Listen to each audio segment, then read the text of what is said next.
Kuitambua damu ya Yesu ni jambo moja, kuiamini damu ya Yesu ni jambo la pili, kuiweka damu ya Yesu kwenye matokeo ni jambo la tatu. Kuna miungu inakusumbua, lakini nataka kusema hakuna miungu yenye nguvu juu ya damu ya Yesu Kristo. Haipo. Unasema mwalimu, inawezekanaje? Itumie damu. Biblia imesema onjeni muone ya kuwa Bwana ni mwema. Onja sasa, itumie damu. Kitabu cha Petro nitakusemesha, kitabu cha Waebrania amezungumza vitabu kama vitatu. Anasema na Yesu mjumbe wa agano jipya na damu yake ya kunyunyiza. Kwenye kitabu cha Petro kile anazungumza juu ya kuinyunyiza damu ya Yesu. Sasa mama, unainyunyizaje damu ya Yesu wakati hauioni? Unaelewana na mimi sasa kuna uhusiano wa imani na kutumia damu ya Yesu, si ndio?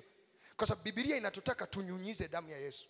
Sehemu yenye shida, sehemu tunayotaka kufanya upatanisho, sehemu tunayotaka kuondoa uovu, sehemu tunayotaka kumkaribisha Mungu, Biblia inatuambia nyunyizia damu ya Yesu. Unanyunyiziaje damu ya Yesu? Haishikiki. Ni tendo la kiimani. Kwa ukitusikia hapa na nyunyiza damu ya Yesu, na achilia damu ya Yesu, usifikiri tumechanganyikiwa. Tunajua tunachokifanya. Kwenye ulimwengu wa roho kinatokea, kuzimu inapata shida. Na nyunyizia damu ya Yesu, na nyunyizia damu ya Yesu. Wakati wengine wananyunyizia damu ya mbuzi, tena wanaiona, lakini sisi tunanyunyizia damu tusioiona kwenye ulimwengu wa mwili, lakini kwenye ulimwengu wa roho tunaiona. Tunaponyunyiza tunaona kabisa tone la damu limeanguka hapa. Kuna kitu kitazaliwa hapa. Hata kama hakijazaliwa jana au leo, lakini kuna kitu kitazaliwa hapa. Lazima kuwe na imani katika kuitumia damu ya Yesu.